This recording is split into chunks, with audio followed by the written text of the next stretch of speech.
The world never plays fair. No matter how honest you are, someone will betray you. No matter how skilled you become, someone less qualified will take your spot.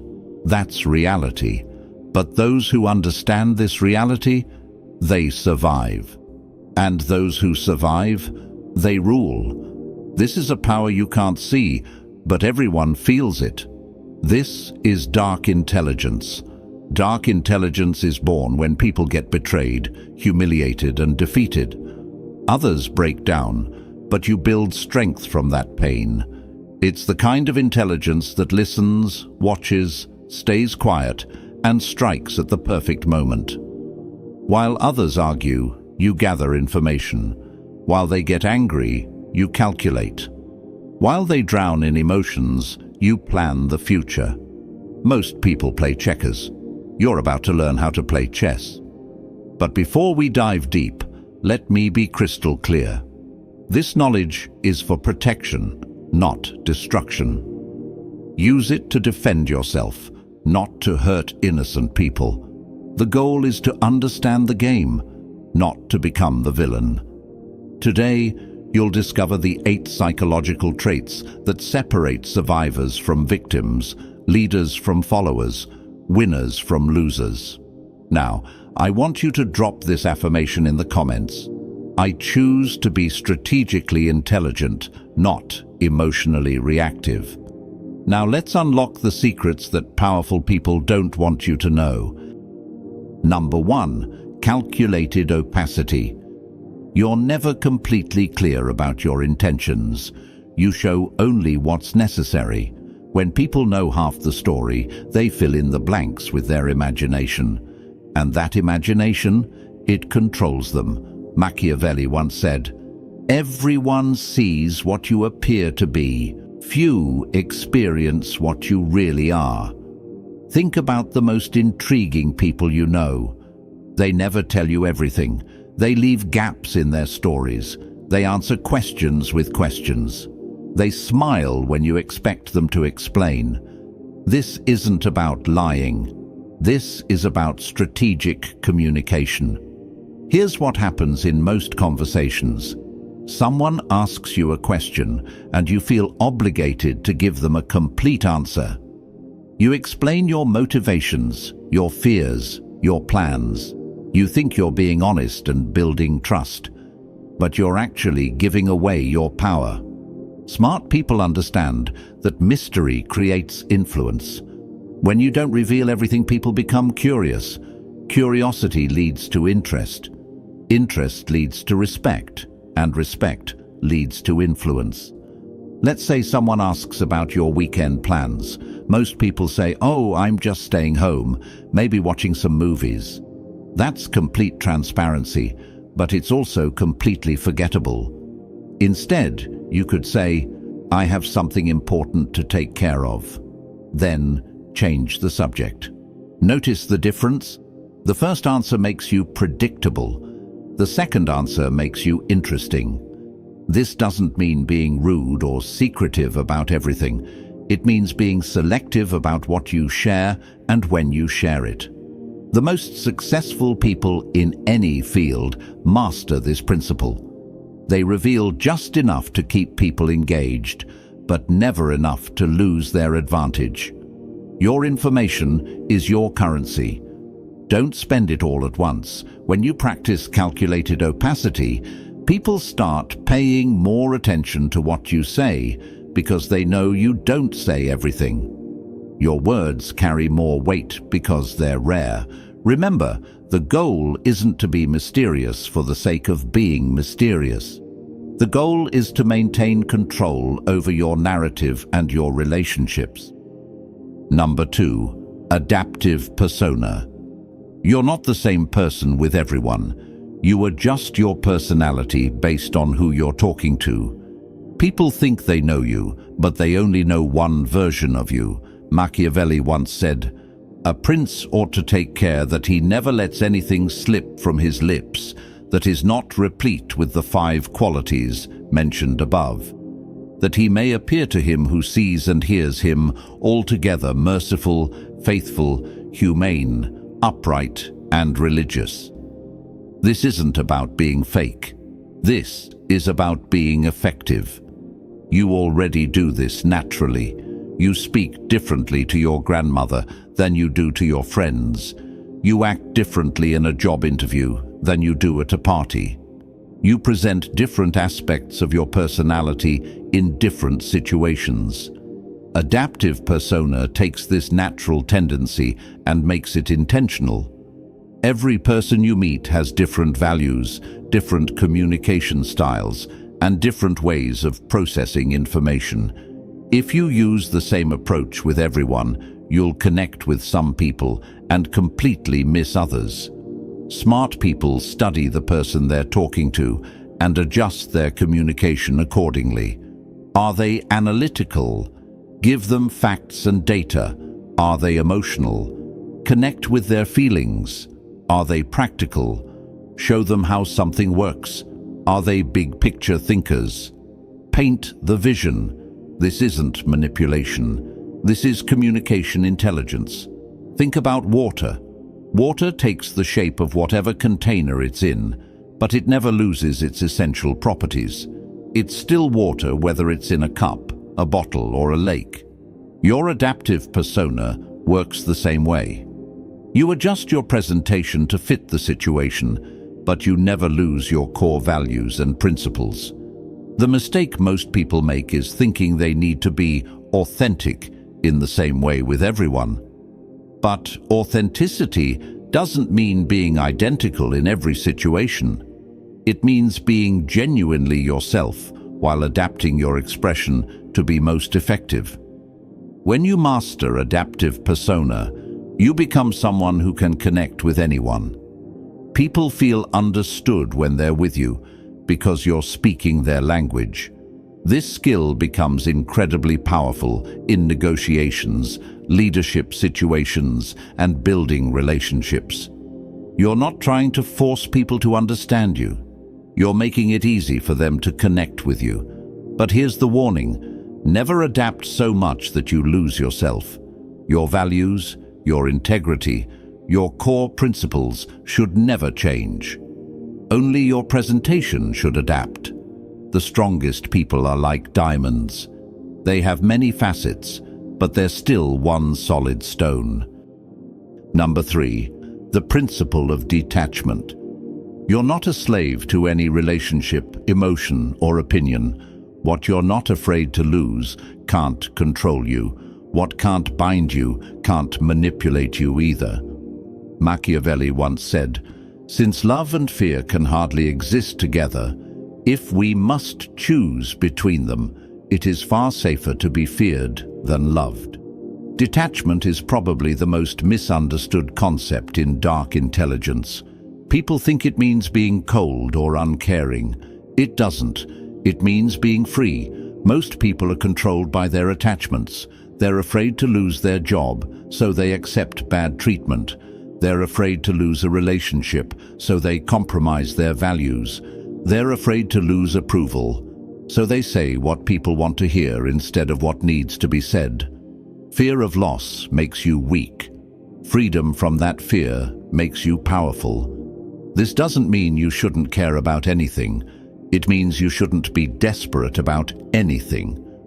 Imagine this. 2 people are negotiating a business deal. Person A really needs this deal to work out. They're counting on it. They've already made plans based on it happening. Person B would like the deal to work out, but they have other options. They're willing to walk away if the terms aren't right. Who do you think has more power in that negotiation? Person B, obviously. Because they're not attached to the outcome, they can negotiate from strength. Detachment gives you clarity. When you're not emotionally invested in being right, you can see situations more clearly. When you're not desperate for approval, you can make better decisions. When you're not afraid of being alone, you can choose better relationships. The paradox is this: the less you need something, the more likely you are to get it. Think about confident people. They're not confident because everything always goes their way.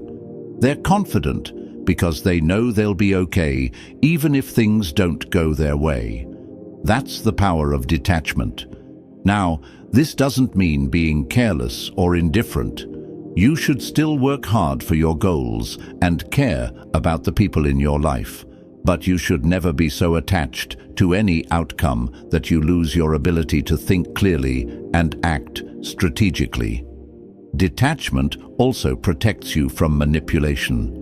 When someone tries to threaten you with taking away something you're not afraid to lose, their threat has no power. The most dangerous person in any room is the one who has nothing to lose. But the most powerful person in any room is the one who has everything to gain and nothing to fear. Practice this gradually. Start with small things. Don't be so attached to winning every argument. Don't be so attached to being liked by everyone. Don't be so attached to your plans working out exactly as you imagined. As you develop this skill, you'll notice something interesting. People start treating you with more respect. They sense that you can't be easily controlled, and that commands respect. Remember, detachment isn't about not caring. It's about caring without being controlled by that care. Number 4, silent leverage. You don't apply pressure directly, you wait. When people make mistakes and become vulnerable, your silent presence becomes the heaviest influence in the room. Machiavelli once said, "Never was anything great achieved without danger." Most people think power is loud. They think it's about raising your voice, making demands, and forcing your will on others. That's amateur hour. Real power whispers. Silent leverage is the art of creating influence without saying a word. It's about positioning yourself so that your mere presence changes the dynamic of any situation. Here's how it works. Instead of telling people what to do, you create situations where they naturally want to do what benefits you. Instead of demanding respect, you make yourself indispensable. Instead of fighting for power, you make people give it to you willingly. Let's break this down with practical examples.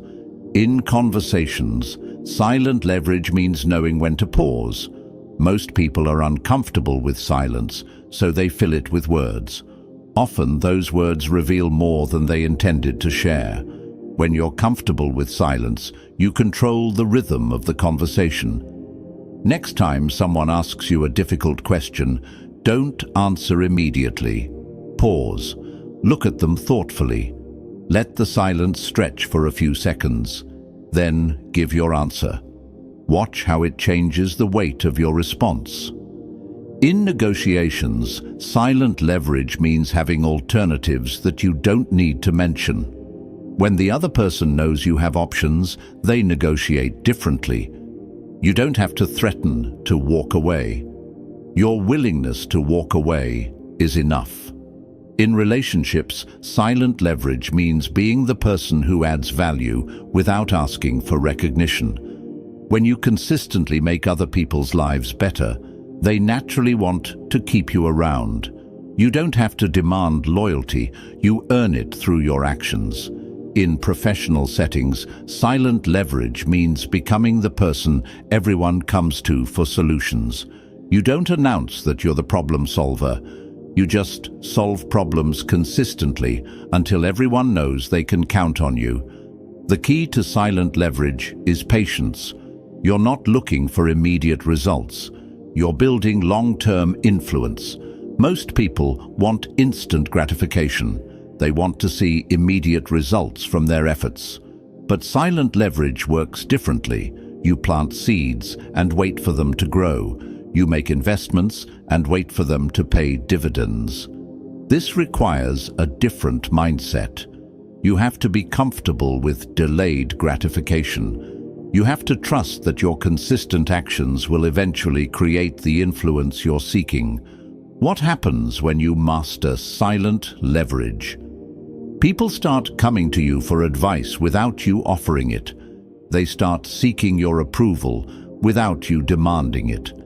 They start following your lead without you asking them to. You become the quiet force that shapes outcomes without anyone realizing it's happening. But there's an important ethical consideration here. Silent leverage should never be used to manipulate people into doing things that harm them. The goal is to create win-win situations where everyone benefits.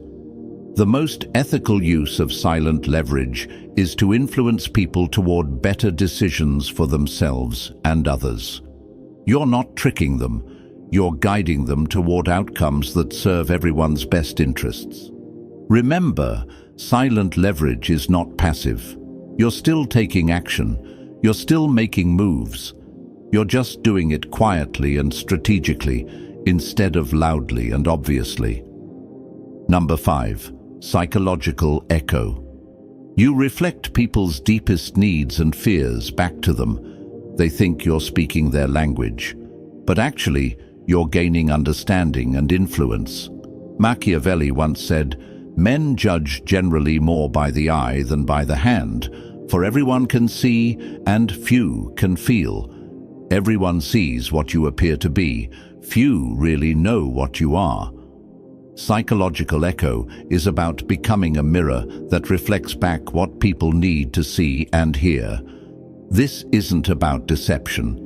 It's about deep understanding and strategic communication. People don't buy products, services, or ideas. They buy solutions to their problems and fulfillment of their desires. When you can identify and reflect back their real needs, you become incredibly valuable to them. Most people are terrible at this because they're too focused on what they want to say instead of what the other person needs to hear. Let me explain how psychological echo works in practice.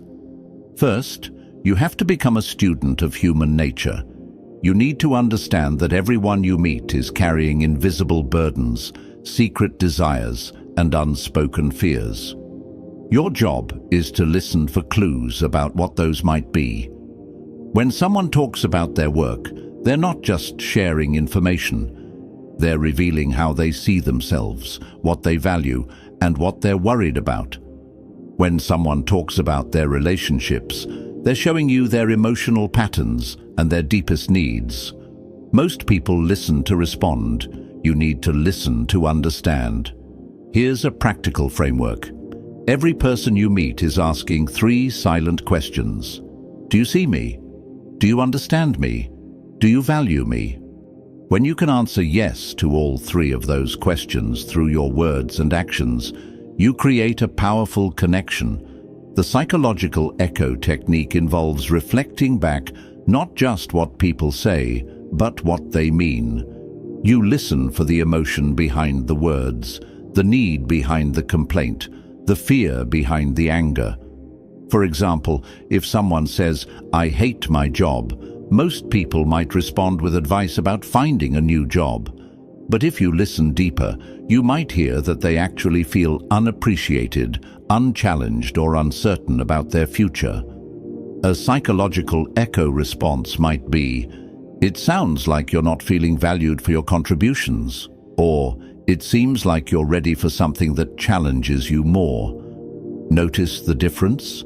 Instead of jumping to solutions, you're reflecting back their emotional experience. This makes people feel understood, which creates trust and influence. The key is to reflect back the positive version of what they're expressing.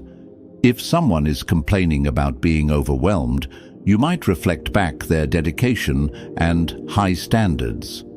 If someone is expressing frustration about a situation, you might reflect back their desire for excellence. This technique works because people have a deep psychological need to feel understood. When you demonstrate that you truly see them, they automatically trust you more and value your opinions more highly. But here's where it gets really powerful. Once you understand someone's core needs and fears, you can position your ideas, suggestions, and requests in terms that naturally appeal to them. If someone values security, you present your ideas in terms of safety and stability. If someone values recognition, You present your ideas in terms of achievement and acknowledgement. If someone values freedom, you present your ideas in terms of independence and choice. You're not changing your message. You're changing how you present your message to match their psychological profile. This is incredibly powerful in leadership, sales, parenting, and relationships. When people feel like you understand them at a deep level, they naturally want to work with you, follow you, and support you. The ethical way to use psychological eco is to genuinely care about understanding people and helping them get what they need. When you use this technique to serve others' best interests, it becomes a tool for building stronger, more meaningful relationships. Number 6. Ambiguous morality. You're neither good nor bad. You just get things done. Real power doesn't always come in black and white. Sometimes it lives in the gray areas.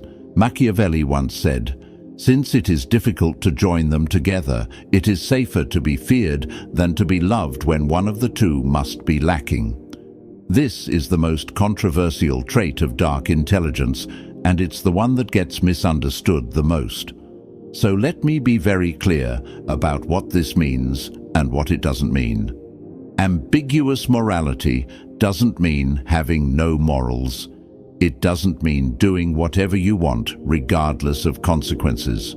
It doesn't mean hurting people to get ahead. What it means is understanding that the real world is complicated. Sometimes doing the right thing in the short term leads to worse outcomes in the long term. Sometimes being nice enables bad behavior. Sometimes protecting people requires making decisions that aren't pretty. Here's the reality. Pure moral clarity is a luxury that most people can't afford when they're dealing with complex situations involving real consequences. Let me give you some examples to illustrate this concept. Imagine you're in a leadership position and you discover that a team member has been consistently lying to clients and damaging relationships. The nice thing to do might be to give them another chance, provide more training, and hope they improve. But what about the other team members who are working honestly? What about the clients who are being deceived? What about the long-term health of the organization? Someone with ambiguous morality might decide that protecting the many is more important than being nice to the one. They might make the difficult decision to remove that person from the team, even though it feels harsh. This isn't cruelty. This is pragmatic ethics. For example, someone asks you for advice about a relationship that you can see is toxic and destructive. The kind thing to do might be to be supportive and avoid saying anything negative. But someone with ambiguous morality might decide that true kindness requires telling the difficult truth, even if it temporarily hurts the person's feelings.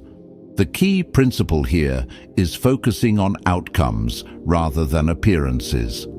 Sometimes the action that looks good on the surface creates bad results. Sometimes the action that looks harsh on the surface creates better results for everyone involved. This requires a different kind of moral thinking. Instead of asking, "What action makes me look like a good person?" you ask, "What action leads to the best outcomes for the most people?" It also requires taking responsibility for the consequences of your decisions, even when those decisions are difficult or unpopular. But here's the crucial distinction. Ambiguous morality is not the same as selfishness. You're not doing whatever benefits you at others' expense. You're making pragmatic decisions that serve the greater good, even when those decisions are personally difficult. This trait also involves understanding that different situations require different responses. The same action that's wrong in one context might be necessary in another context.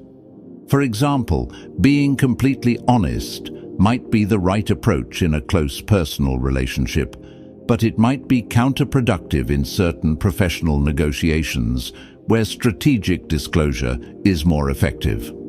Someone with ambiguous morality understands these nuances and adapts their approach accordingly. The danger of this trait is that it can be used to justify selfish or harmful behavior. That's why it's crucial to maintain clear ethical guidelines about what you will and won't do, even in complex situations. My recommendation is to establish clear boundaries for yourself. What are your non-negotiable values? What lines will you never cross? What outcomes are you willing to accept responsibility for? Within those boundaries, give yourself permission to be pragmatic and strategic, even when it means making decisions that others might not understand or approve of. Remember, the goal is not to be liked by everyone. The goal is to be effective and ethical in a complex world where simple answers don't always work. Number 7, controlled exposure. You don't reveal everything about yourself. The less people know, the more they assume, and assumptions lead to mistakes that make your strategy easier. Machiavelli once said, "Men are so simple of mind and so much dominated by their immediate needs that a deceitful person will always find plenty who are ready to be deceived." In a world where people share every detail of their lives on social media, controlled exposure might seem outdated, but it's actually more powerful than ever. When everyone is oversharing, the person who shares strategically stands out. When everyone is broadcasting their thoughts and feelings, the person who keeps some mystery becomes intriguing. Controlled exposure is about being intentional with your personal information. It's about understanding that not everyone needs to know everything about you, and that selective sharing can actually strengthen your relationships and increase your influence. Let's start with the psychology behind this. Humans are naturally curious creatures. When we encounter something incomplete or mysterious, our brains automatically try to fill in the gaps. This is called the curiosity gap, and it's one of the most powerful psychological forces in human behavior. When you practice controlled exposure, you create curiosity gaps that make people more interested in you and more attentive to what you do share. Think about the most captivating people you know. They probably don't tell you everything. They share enough to keep you engaged, but they leave you wanting to know more. This isn't accidental. It's strategic. Now, let's talk about practical applications. In professional settings, controlled exposure means being selective about which ideas you share and when you share them. It means not revealing all your capabilities at once. It means keeping some of your knowledge in reserve so you can provide value when it's most needed. For example, instead of showing all your skills in the first week of a new job, you might reveal them gradually over time. This creates the impression that you're continuously growing and improving, rather than someone who peaked early.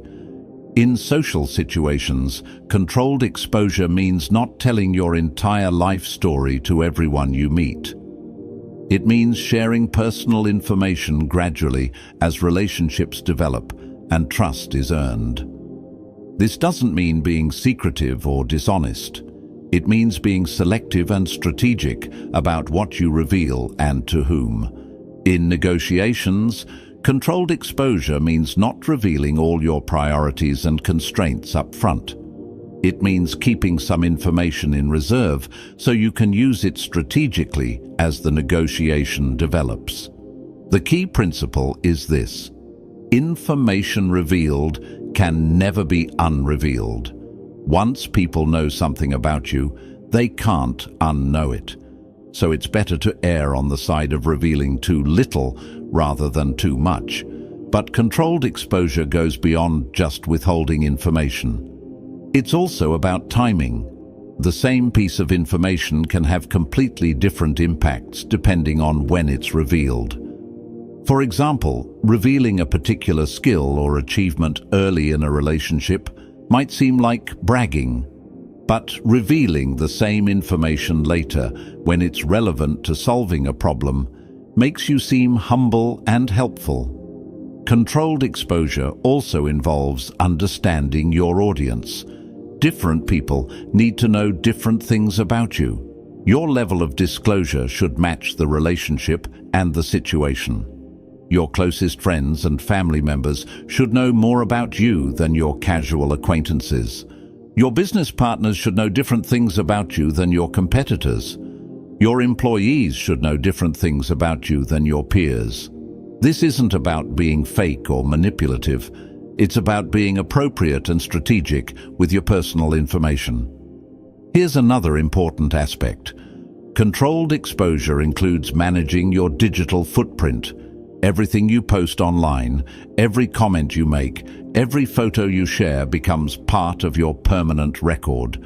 People will form opinions about you based on this information, often without ever meeting you. Smart people are intentional about their online presence. They understand that their digital persona is part of their overall strategy for how they want to be perceived and remembered. The goal of controlled exposure is not to be mysterious for the sake of being mysterious. The goal is to maintain control over your narrative and your relationships. When you reveal information strategically, you can guide how people perceive you. You can emphasize the aspects of your personality and experience that are most relevant to your current goals. You can avoid being pigeonholed or stereotyped based on incomplete information. But here's the balance you need to maintain. You want to share enough to build genuine connections with people, but not so much that you lose your strategic advantage. The most successful people understand this balance. They're open and genuine in their relationships, but they're also strategic about how much they reveal and when they reveal it.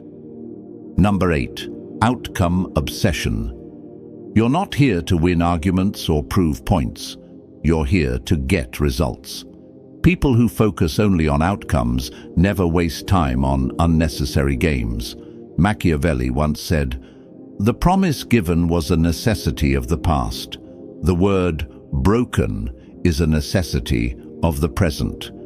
This is the trait that separates amateurs from professionals, dreamers from achievers, and talkers from doers. Most people get distracted by things that don't matter. They want to be right more than they want to be effective. They want to look good more than they want to get results. They want to feel good about their process more than they want to achieve their goals. Outcome obsession cuts through all of that noise. When you're outcome obsessed, you ask different questions. Instead of, "How can I prove I'm right?" you ask, "What result am I trying to achieve?" Instead of, "How can I look good in this situation?" you ask, "What actions will lead to the outcome I want?" This shift in thinking changes everything. Let's start with arguments and disagreements. Most people approach arguments like they're trying to win a debate. They focus on proving their point, catching the other person in contradictions, and demonstrating their superior knowledge or logic. But outcome-obsessed people approach disagreements differently. They ask, "What do I actually want to achieve from this conversation?"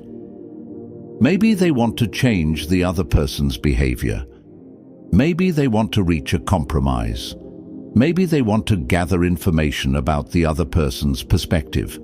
Once they're clear on their desired outcome, they choose their approach accordingly. Sometimes that means winning the argument, but often it means something completely different. For example, if your goal is to change someone's behavior, proving them wrong might actually backfire. People don't like being wrong, and they often become more stubborn when they feel attacked.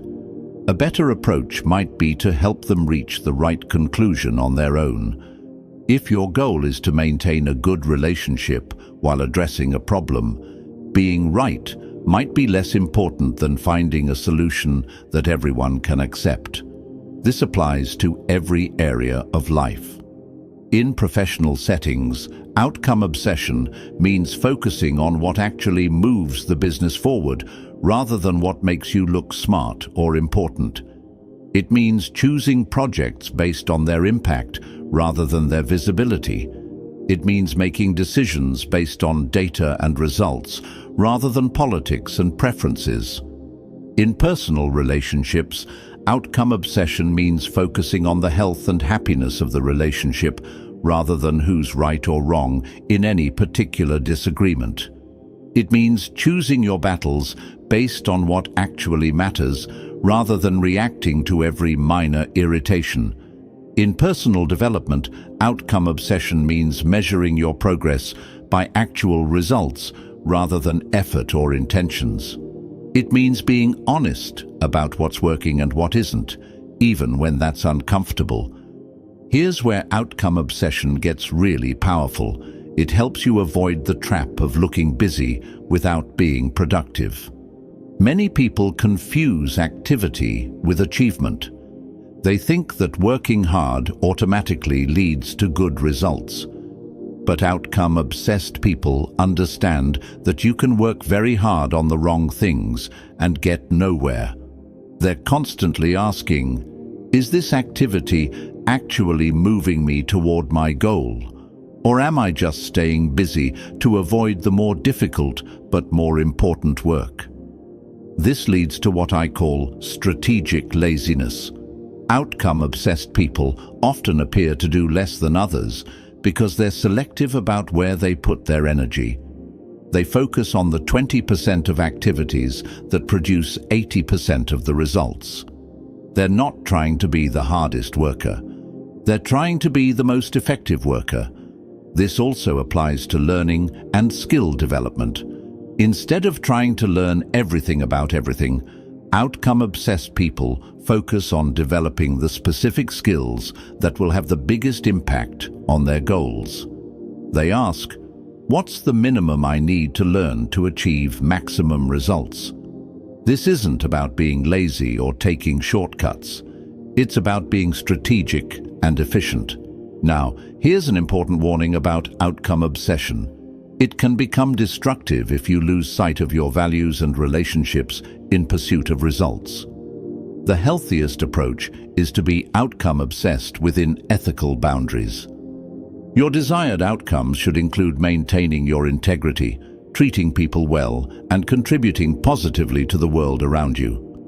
When these values are built into your definition of success, outcome obsession becomes a powerful force for good.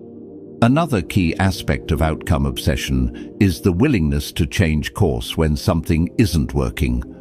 Most people get attached to their plans and strategies, even when those plans aren't producing results. Outcome-obsessed people are attached to their goals, not their methods. If one approach isn't working, they try a different approach. If one strategy isn't effective, they develop a new strategy. They're not stubborn about how they achieve their outcomes.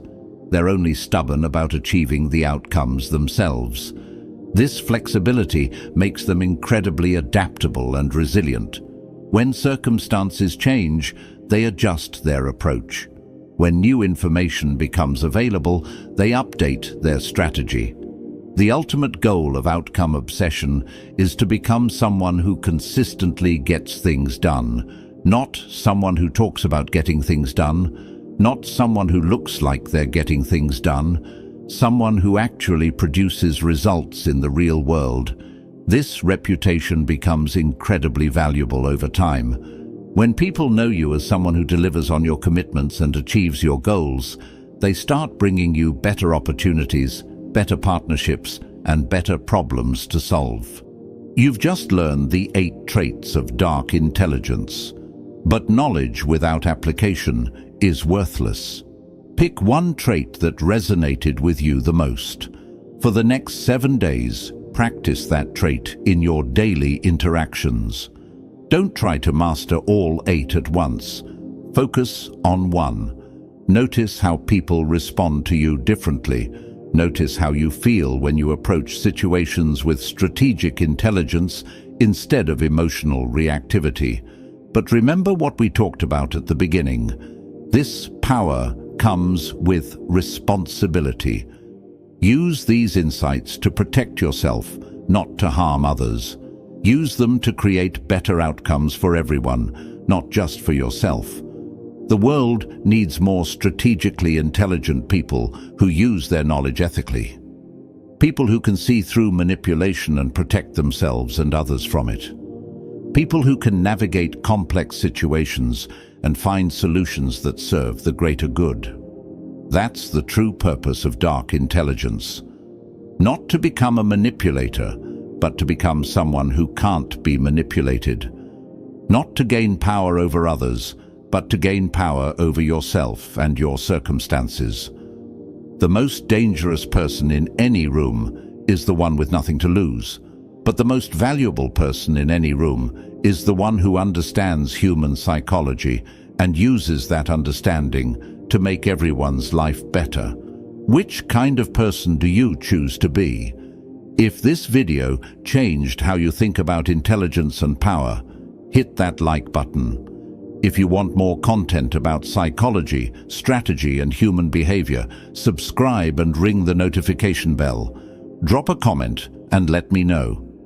Which of these 8 traits do you see in the most successful people around you? And which one are you going to practice first? Until next time, remember, true intelligence isn't just about being smart. It's about being wise enough to use your intelligence in service of something greater than yourself. Stay strategic, stay ethical, and stay powerful.